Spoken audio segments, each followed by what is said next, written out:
ኦሪት ዘሌዋውያን ምዕራፍ 13 እግዚአብሔርም ሙሴንና አሮንን እንዲህ ብሎ ተናገራቸው።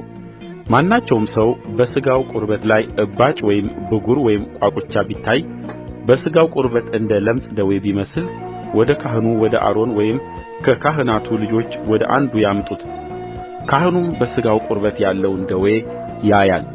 ጠጕሩም ተለውጦ ቢነጣ ደዌውም ወደ ሥጋው ቁርበት ቢጠልቅ እርሱ የለምጽ ደዌ ነው። ካህኑም አይቶ ርኩስ ነው ይበለው። ቋቁቻውም በሥጋው ቁርበት ላይ ቢነጣ ከቁርበቱም የጠለቀ ባይመስል ጠጕሩም ባይነጣ ካህኑ የታመመውን ሰው 7 ቀን ይዘጋበታል። በሰባተኛውም ቀን ካህኑ ያየዋል። እነሆም ደዌው በዓይኑ ፊት እንደ ነበረ ቢሆን በቁርበቱም ላይ ባይሰፋ ካህኑ 7 ቀን ደግሞ ይዘጋበታል። ደግሞ በሰባተኛው ቀን ካህኑ ያየዋል። እነሆም ደዌው ቢከስም ደዌውም በቁርበቱ ላይ ባይሰፋ ካህኑ ንጹሕ ነው ይለዋል። እከክ ነው፣ ልብሱንም አጥቦ ንጹሕ ይሆናል። ስለ መንጻቱ በካህኑ ዘንድ ከታየ በኋላ እከኩ በቁርበቱ ላይ ቢሰፋ እንደገና ሊታይ ወደ ካህኑ ይቀርባል። ካህኑም ያያል። እነሆም እከኩ በቁርበቱ ላይ ቢሰፋ ካህኑ ርኩስ ነው ይለዋል፣ ለምጽ ነው። የለምጽ ደዌ በሰው ውስጥ ቢሆን እርሱን ወደ ካህኑ ያመጡለታል። ካህኑም ያያል። እነሆም በቁርበቱ ላይ ነጭ እባጭ ቢሆን ጠጕሩም ተለውጦ ቢነጣ ሥጋውም በእባጩ ውስጥ ቢያዥ እርሱ በሥጋው ቁርበት ላይ አሮጌ ለምጽ ነው። ካህኑም ርኩስ ነው ይለዋል፣ እርሱ ርኩስ ነውና አይዘጋበትም። ለምጹም በቁርበቱ ላይ ሰፍቶ ቢወጣ ለምጹም የታመመውን ሰው ቁርበቱን ሁሉ ከራሱ እስከ እግሮቹ ድረስ እንደ ከደነው ለካህኑ ቢመስለው ካህኑ ያያል። እነሆም ለምጹ ሥጋውን ሁሉ ቢከድን የታመመውን ሰው ንጹሕ ነው ይለዋል። ሥጋው ሁሉ ፈጽሞ ተለውጦ ነጭ ሆኖአል፣ ንጹሕ ነው። የሚያዠውም ሥጋ ግን ሲታይበት ርኩስ ይሆናል። ካህኑም የሚያዠውን ሥጋ አይቶ ርኩስ ነው ይለዋል። የሚያዠው ሥጋ ለምጽ ነውና ርኩስ ነው። የሚያዠውም ሥጋ ተለውጦ ቢነጣ እንደገና ካህኑ ይመጣል። ካህኑም ያየዋል። እነሆም ደዌው ቢነጣ ካህኑ የታመመውን ንጹሕ ነው ይለዋል፣ ንጹሕ ነው። በሥጋውም ቁርበት ላይ ቍስል ቢሆንና ቢሽር በቍስሉም ስፍራ ነጭ እባጭ ወይም ቀላ ያለ ቋቁቻ ቢወጣ በካህኑ ዘንድ ይታያል። ካህኑም ያያል።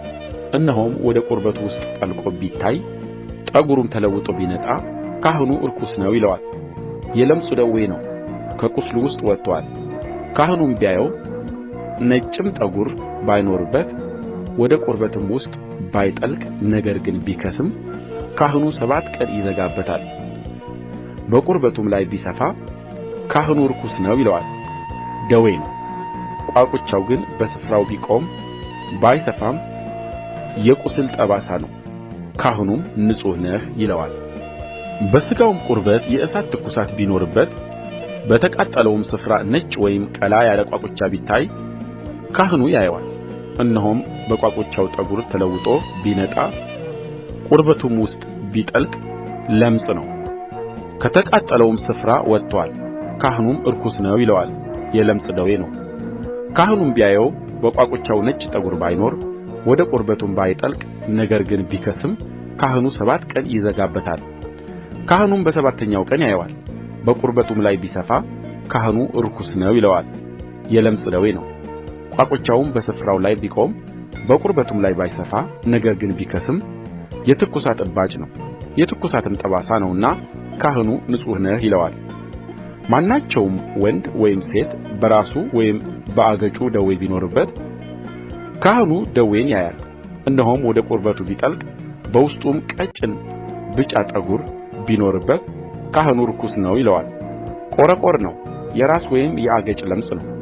ካህኑም የቈረቈሩን ደዌ ቢያይ ወደ ቁርበትም ባይጠልቅ ጥቁርም ጠጕር ባይኖርበት ካህኑ የቈረቈር ደዌ ያለበትን ሰው 7 ቀን ይዘጋበታል።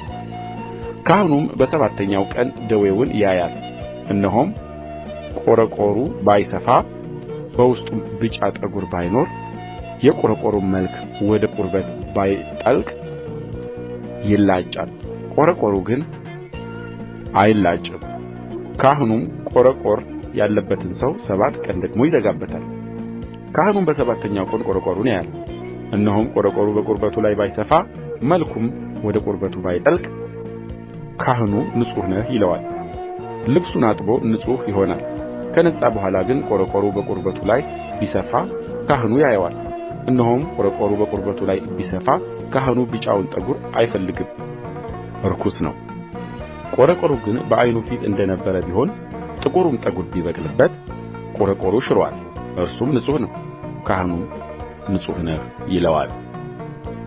ማናቸውም ወንድ ወይም ሴት በሥጋው ቁርበት ላይ ነጭ ቋቁቻ ቢኖርበት ካህኑ ያያል። እነሆም በሥጋቸው ቁርበት ላይ ያለው ቋቁቻ ፈገግ ቢል አጓጎት ነው፣ ከቁርበት ውስጥ ወጥቶአል፣ ንጹሕ ነው።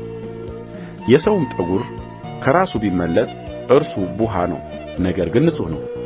ጠጕሩም በግምባሩ ቢመለጥ እርሱ ራሰ በራ ነው፣ ነገር ግን ንጹሕ ነው። በቡሃነቱ ወይም በራሰ በራነቱ ነጭ ወይም ቀላ ያለ ደዌ ቢኖርበት እርሱ ከቡሃነቱ ወይም ከራሰ በራነቱ የወጣ ለምጽ ነው። ካህኑም ያየዋል። እነሆም የደዌው እብጠት በሥጋው ቁርበት ላይ የሆነ ለምጽ መስሎ በቡሃነቱ ወይም በራሰ በራነቱ ነጭ ወይም ቀላ ያለ ቢሆን ለምጻም ሰው ነው፣ ርኩስ ነው። ካህኑ በእርግጥ ርኩስ ነው ይለዋል፣ ደዌ በራሱ ነው። የለምጽ ደዌ ያለበት ሰው ልብሱ የተቀደደ ይሁን፣ ራሱም የተገለጠ ይሁን፣ ከንፈሩንም ይሸፍን፣ ርኩስ ነኝ ይበል። ደዌው ባለበት ዘመን ሁሉ ርኩስ ይሆናል።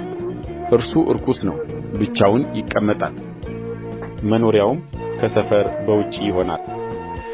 የለምጽም ደዌ በልብስ ላይ ቢሆን ልብሱም የበግ ጠጕር ወይም በፍታ ቢሆን በድሩ ወይም በማጉ ላይ ቢሆን በፍታ ወይም የበግ ጠጕር ቢሆን አጐዛ ወይም በአጐዛ የሚደረግ ነገር ቢሆን ደዌው በልብሱ ወይም በአጐዛው ወይም በድሩ ወይም በማጉ ወይም በአጐዛው በሚደረገው ነገር አረንጓዴ ወይም ቀይ ቢሆን የለምጽ ደዌ ነው፣ ለካህኑ ይታያል። ካህኑም ደዌውን አይቶ ደዌው ያለበትን ነገር 7 ቀን ይዘጋበታል።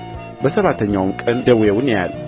ደዌውም በልብስ ላይ ወይም በድሩ ወይም በማጉ ወይም በአጐዛው ወይም በአጐዛው በሚደረግ ነገር ቢሰፋ ደዌው እየፋገ የሚሄድ ለምጽ ነው፣ ርኩስ ነው። ልብሱን ያቃጥል። ድሩ ወይም ማጉ የበግ ጠጕር ወይም በፍታ ቢሆን ወይም ከአጐዛው የተደረገ ቢሆን ደዌ ያለበት ሁሉ እየፋገ የሚሄድ ለምጽ ነውና በእሳት ይቃጠል።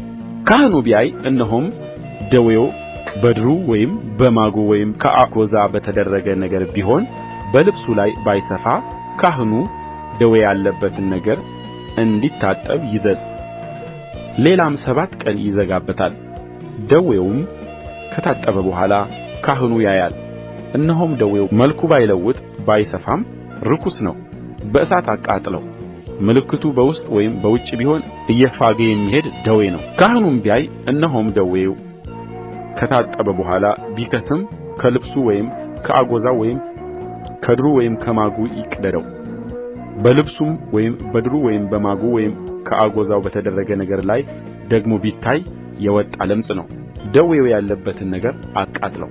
አንተም ካጠብኸው ልብስ ወይም ከድሩ ወይም ከማጉ ወይም ከአጐዛው ከተደረገው ነገር ላይ ደዌው ቢጠፋ ሁለተኛ ጊዜ ይታጠባል፣ ንጹሕም ይሆናል።